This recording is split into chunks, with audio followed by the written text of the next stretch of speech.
TomoNews presents Superheroes. Superman may not really exist, but his look-alike does, and he lives in the Philippines. Herbert Chavez is the Guinness World Record holder for the largest collection of Superman memorabilia, but that wasn't enough. 36-year-old Chavez has endured 19 surgeries over 16 years to make himself look like the comic superhero as well. The surgeries included nose jobs, lip liposuction, skin lightening, jaw realignment, pectoral implants, and abdominal implants, which has so far only cost him about $7,000 as he gets surgeries for free in exchange for promoting his doctor's practice. Chavez says he has no regrets and that people are always excited to see a real-life Superman in the Philippines. Next, Chavez plans on undergoing a procedure to implant metal in his legs to make him taller. But with the recovery time involved in that, how will he get away when Kevin Spacey shows up with kryptonite? Spider-Man punches Times Square cop. The Amazing Spider-Man wasn't quite so amazing when he punched a Times Square cop in the face over the weekend, in the latest in a string of superheroes behaving badly in Manhattan.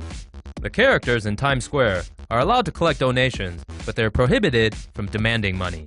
Spidey was posing for a picture with a couple at 42nd and Broadway when the couple offered him $1 in exchange. The webhead refused and told the couple he would only accept large sums, 5s, 10s, and 20s only. That's when Officer Eduardo Molina stepped forward and told the woman she could give whatever amount of money she wanted. This is none of your business, webhead told Officer Molina while tearing off his mask. Spidey's spider sense must have been tingling, because when Molina went in to arrest him, he punched him in the face several times. Mickey and Minnie looked on in horror, while smiling, and Elmo had his red mitt up to his cheek as the cops finally arrested the wall crawler. Spider-Man is actually 25-year-old Junior Bishop from Brooklyn. He was due to be arraigned Sunday at Manhattan Criminal Court on charges of felony assault. Drunk Superman bested by 10-year-old girl. Tang Lei, a man from China's JiangSu province, may need to consider joining AA or something. Is there a Morons Anonymous, maybe? After getting nice and sloshed over the weekend, this genius decided to do a little late-night burglarizing. The drunken Mr. Tang climbed into a 5th-floor window from a nearby balcony and was surprised to find himself in the bedroom of a 10-year-old girl. The room's brave young occupant challenged Tang, who tried to talk his way out of the situation by claiming he was Superman on a special secret mission. But this 10-year-old has about 200 more IQ points than Tang does, and she argued that everyone knows Superman can fly, so the only way she'd believe him is if he could fly too. So, Mr. Tang, who is not in fact Superman, ripped off his pants in order to look more like a superhero, he said, and then jumped out the window and flew to the balcony below. He missed and slammed into another balcony. Mr. Tang is in police custody and is recovering from severe cuts and bruises. $10 as the little girl discovers the cure for cancer someday. Mystery masked hero saves London man from armed robbers. A costumed man came to the rescue when knife-wielding gang members tried to rob a man in South London on Monday night. Ken, a city worker who only gave his first name to London's Evening Standard, was making his way down Martin's Hill after work, when some thugs popped out of nowhere and pulled out knives, demanding both his wallet and his cell phone. That's when, as Ken describes it, a masked superhero dressed in black, let's call him Batman, about 6 feet in height and wearing combat boots and a muscle t-shirt, appeared out of thin air and targeted the largest of the troop of jokers, kicking him to the ground. Batman then grabbed one of the other jokers before swinging him into the third guy, launching them both into a hedge of prickly bushes. Ken says he was too mesmerized by what he saw to stop Batman in time to thank him. But the Bromley resident hopes to someday identify the masked Good Samaritan. The real-life superhero reportedly also saved the life of a local woman attacked by muggers 4 months ago and has since been spotted in at least 3 different incidents. Idiot calls himself Batman, announces his crimes on Facebook. Mr. Zhao is a 33-year-old idiot. Police in Taiwan arrested him after he announced on his Facebook that he'd stolen someone's phone and wallet. In fact, Mr. Zhao challenged his victim to call the stolen number and said he'd never get it back because Mr. Zhao believed himself to be Batman. In fact, Mr. Zhao had his own built-in eye mask. Mr. Zhao suffers from a skin condition that caused some of the skin around his eyes to be lighter than the rest of his skin. The lighter skin around his eyes gives him a reverse raccoon look, hence his claims of being a masked bandit. Too bad he couldn't remember the first rule of being Batman. Don't tell anyone you're Batman, stupid. Hit Batman game pulled from sale on PC. The popular Batman Arkham series is beloved by gamers around the world, but it hit a snag last week when PC gamers found problems with its latest incarnation, Batman Arkham Knight. I am vengeance. I am the knight. I am Error, PC, error.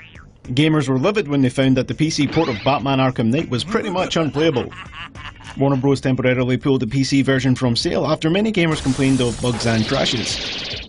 Developer Rocksteady says they are working to fix the game while disgruntled gamers get refunds. Arkham Knight isn't the first shoddy PC port this year. Mortal Kombat 10 and Dead or Alive 5 also had issues, just to name two. Here's a future idea for game publishers. Why not wait until the product's ready before selling it, instead of making gamers pay for every for a steaming pile of unplayable horse crap? This is an example of why it is perhaps a good idea to wait until the game is released instead of pre-ordering. In a world where nobody seems to be able to make a successful superhero movie, apart from Disney, two of Marvel's former B-list heroes will be at each other's throats just a few months after DC's former two A-list heroes were at each other's throats. Steve Rogers continues playing hide-and-seek with Bucky, his emo super soldier on and off BFF from World War II.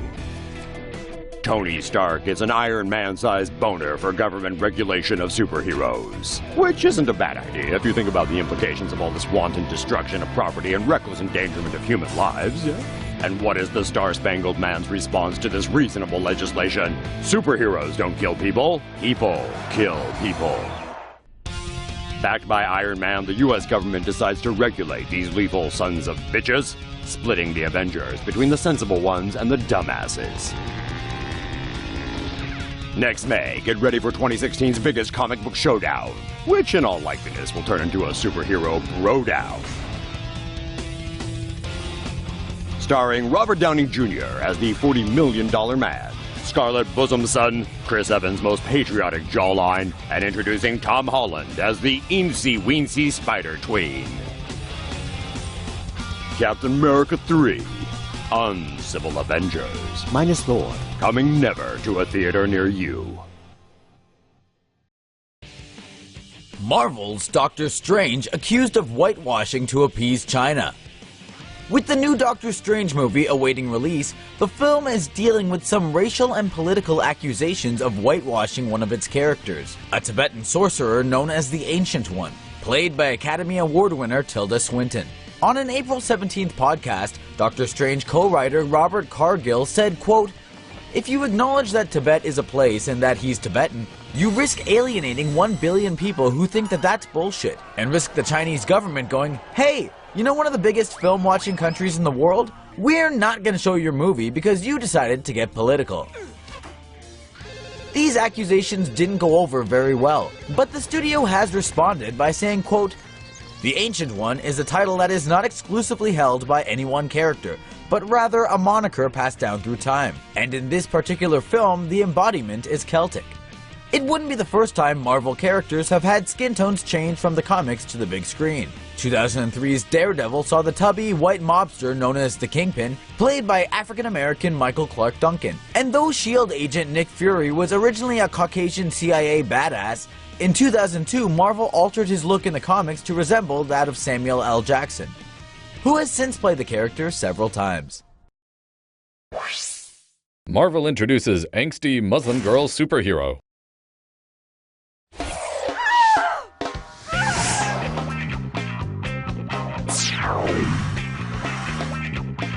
Perhaps fueled by dropping readership, Marvel Comics is really grasping at straws in a bid to find new audiences to buy its outdated printed comics.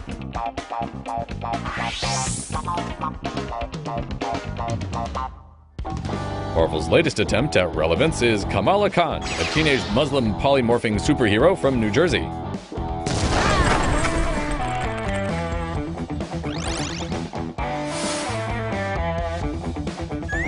Use her gigantic hands and feet to slap and stomp her way through the pitfalls of teenage Muslim girlhood, or something.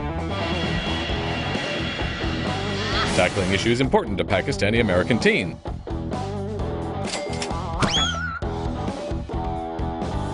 But will she resonate with a wider audience?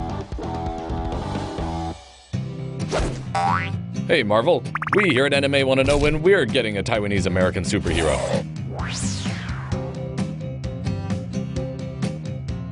Do you think every minority needs their own superhero?